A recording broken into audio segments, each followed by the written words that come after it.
We seek a measure to fully fund our public education system. The proposal is to allow the legislature the authority to establish a tax surcharge on investment real property, proceeds from which would be dedicated to educating our keiki.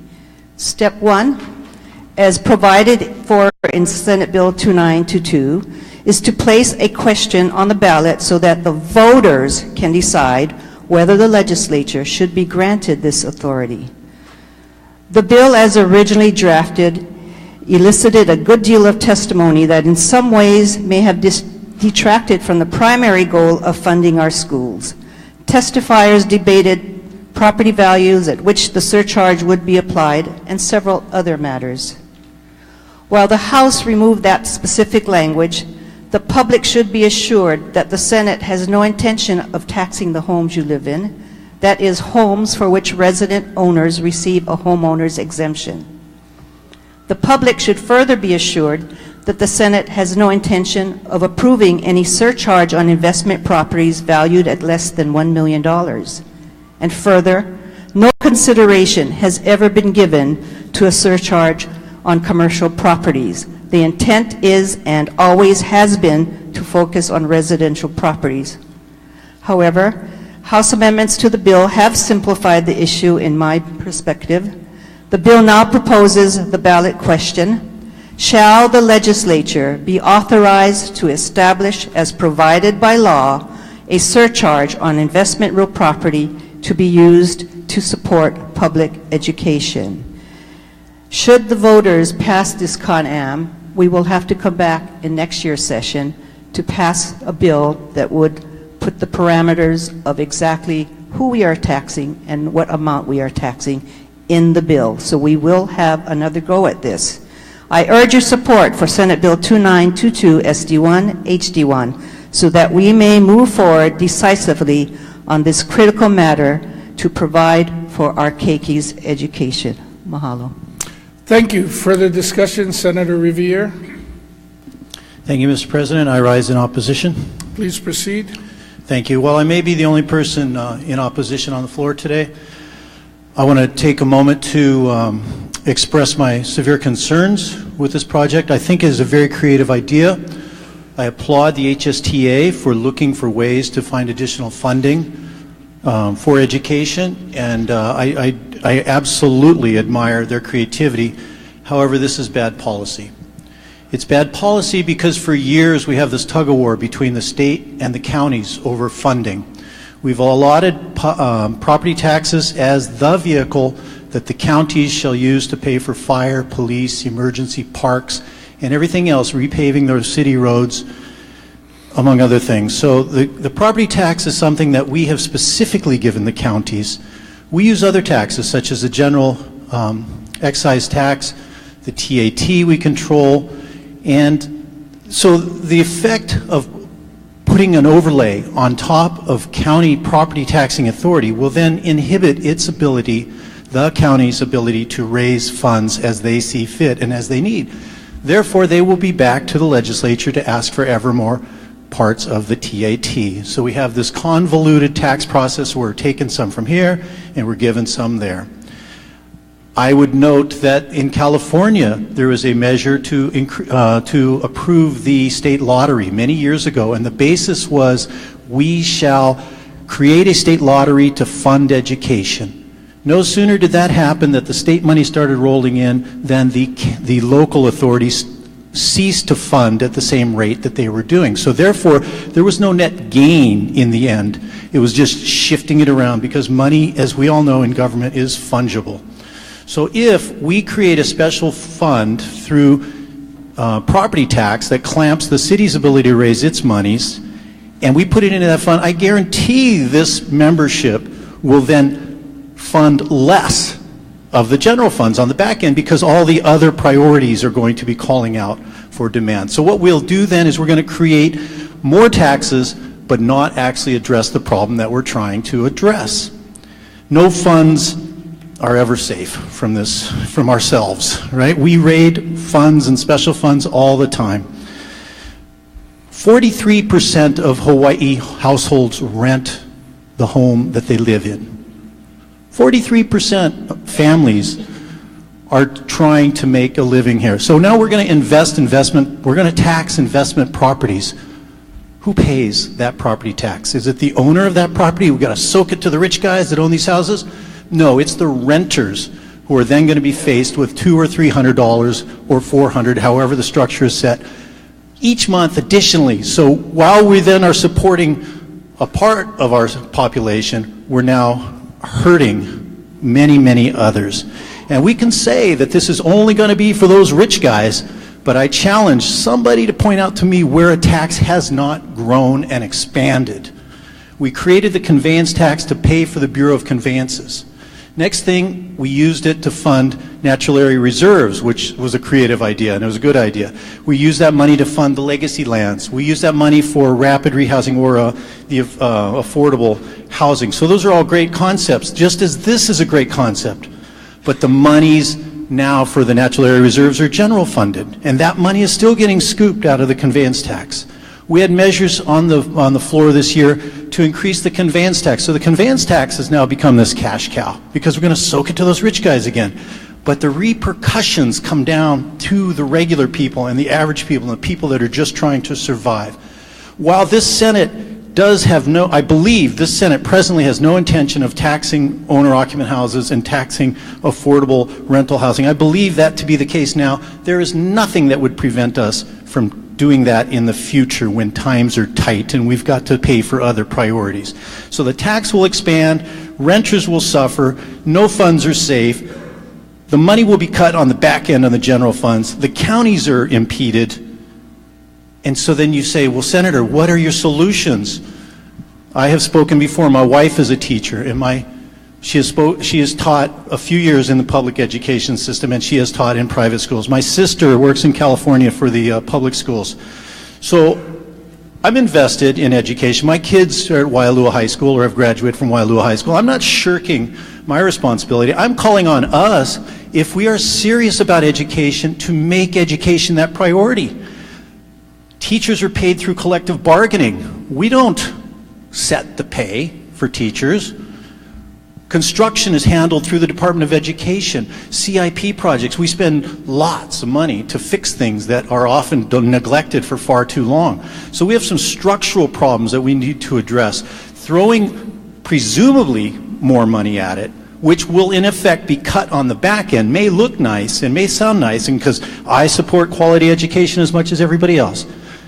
This is a bad idea. It's a great creative idea, but in practice, when you look at the side effects, it is unfortunately bad policy that can go wrong in many ways in future years, if not in the next year. So thank you for allowing me to speak on this in opposition. Thank you. Further discussion, Senator Rhodes. Thank you, Mr. President. In support. Please proceed. I would just want to make note that several other states have had teacher strikes recently. West Virginia, Colorado, Kentucky, Oklahoma have all had teacher strikes or that have either recently concluded or are still ongoing. And they all share something.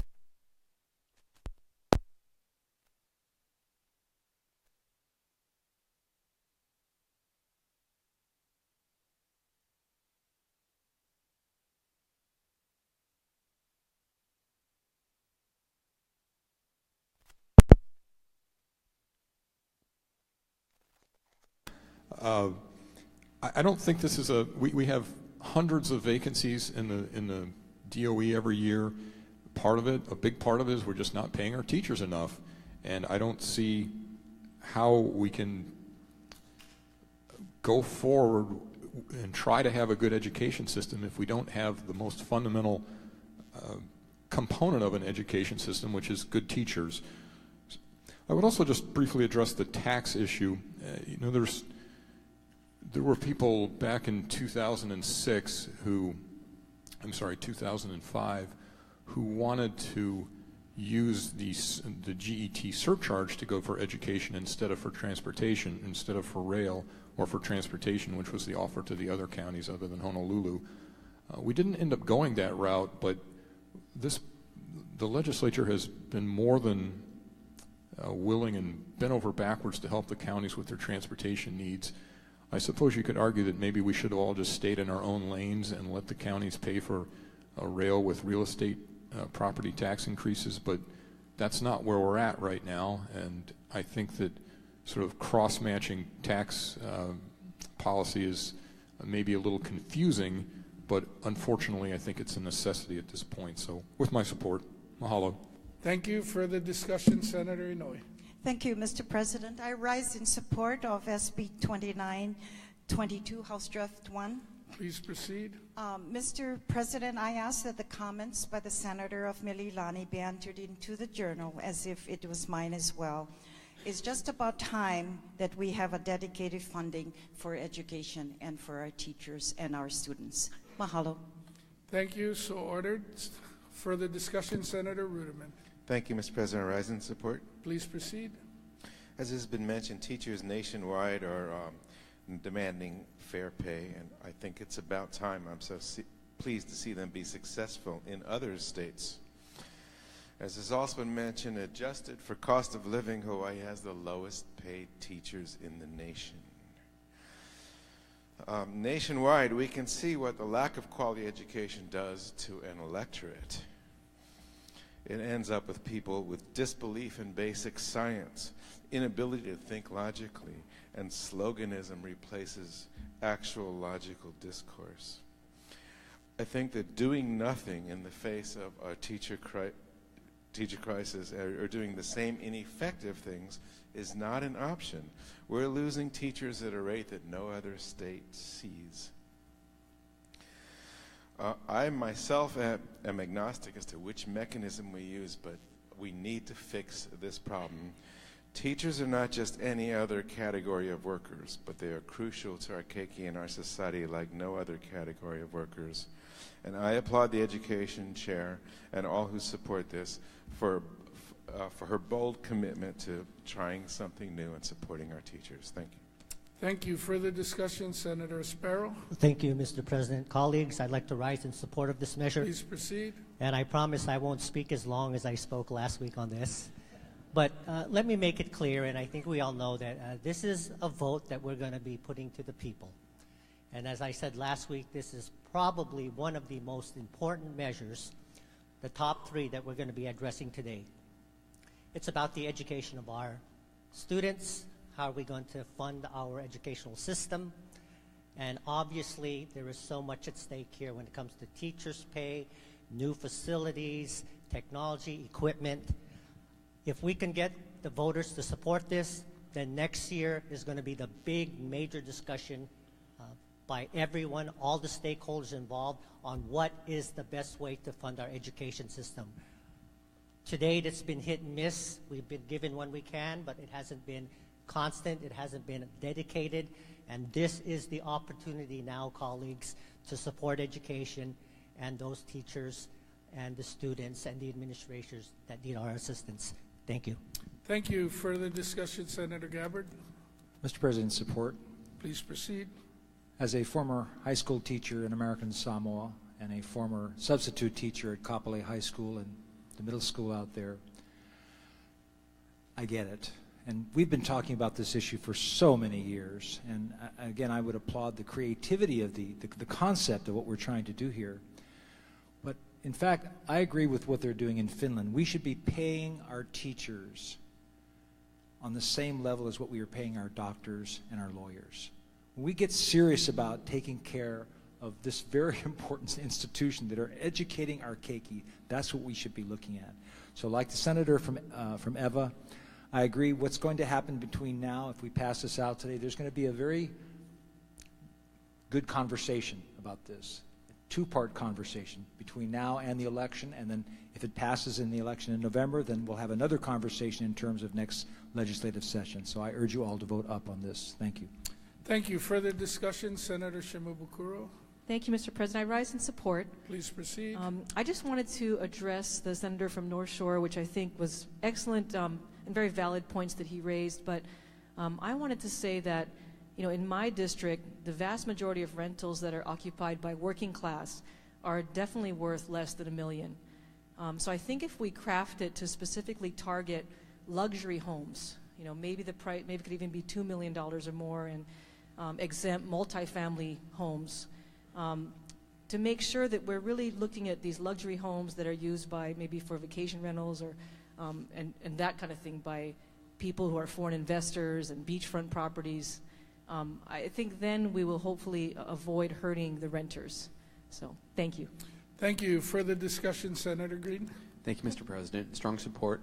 Please Just very proceed. briefly, so I think this is the moment where we can show that we truly respect our teachers as a profession.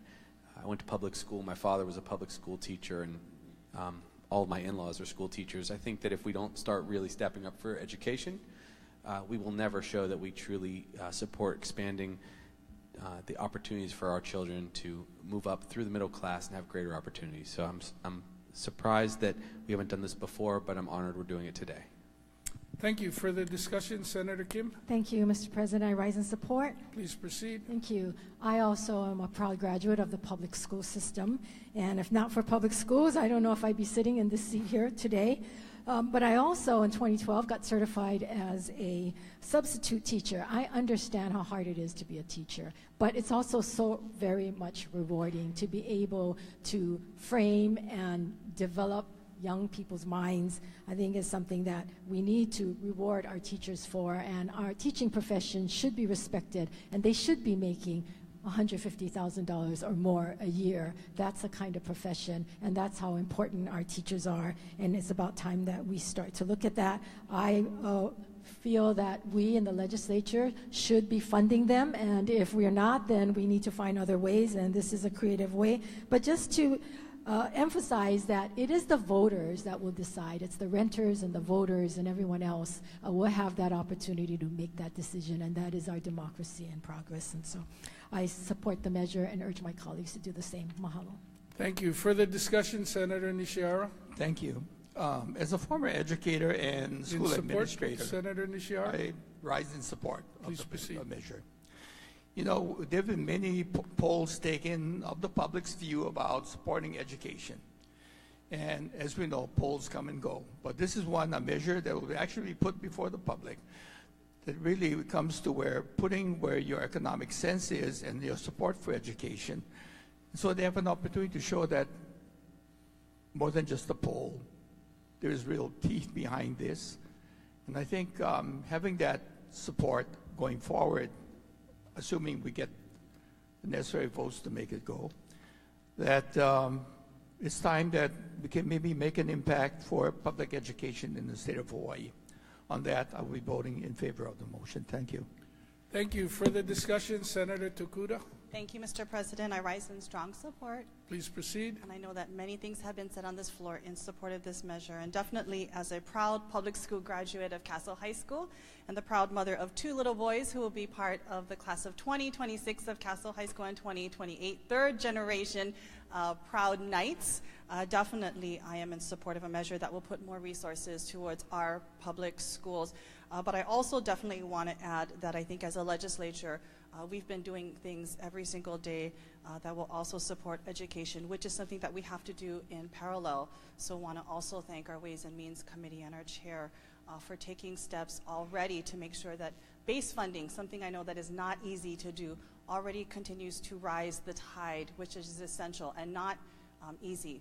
Because while we look for alternative means of funding for our schools, we know that base funding is what is critical and sustainable to make sure that all of our children, all of our teachers and educators have the resources that they need to make sure that our future is bright, that our children are supported, our teachers have the resources to make sure that they are prepared to enter the world educated and supported every single day. You know, every morning I walk by hundreds of little ones, parents, teachers, and I see the struggles, but I see the opportunities, the challenges in their faces.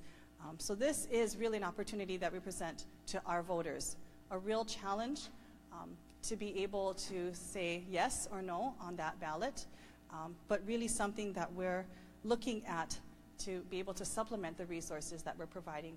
But really want to thank all of you for, number one, casting that vote for that budget that provides this opportunity already, immediately, but also now with this vote on this constitutional amendment, provides the voters with an opportunity for themselves to be able to say, yes, we continue to support our educators and our children as the future for this state. So strong support for this measure, and also commend you colleagues for everything that we've been doing to make sure that that base funding that is so critical is there for our students and our teachers. Thank you. Thank you. Further discussion? Senator Kidani? Thank you, Mr. President. I rise in continued support. Continue. I wanted to address the funding fact and whether this is coming through real property taxes, et cetera. You know, the reason why Hawaii boasts about how low our property taxes are, it's because they pay $0 into the state funds or into our education funds. And frankly, I wouldn't be bragging about that when our keiki and our schools are so lacking. If it's not going to be through the increase of real property taxes or some kind of tax, it's going to be general excise tax.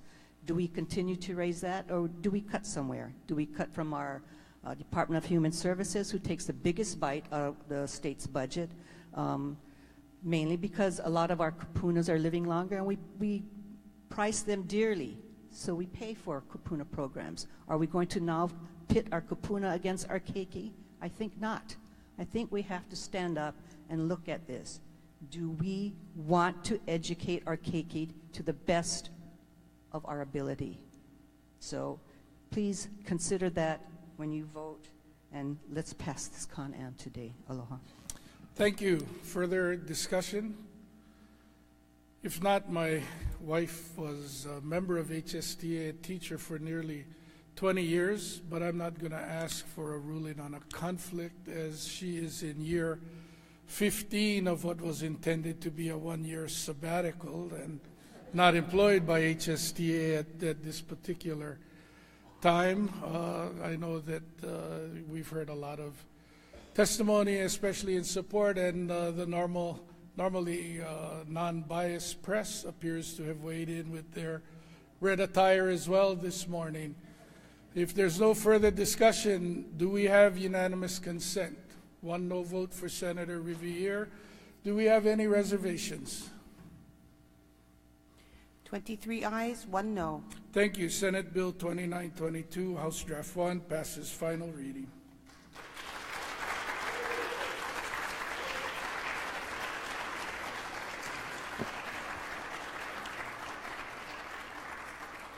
Adoption of resolutions. We have one more resolution for action today in order to meet today's amended resolution crossover deadline. Standing Committee Report number 3805 on House Concurrent Resolution number 52, Senate Draft 1 for adoption. Senator Sparrow. I move for the adoption of SCR 3805. Senator English. I second the motion. It's been moved and seconded. Is there any discussion? Any objection?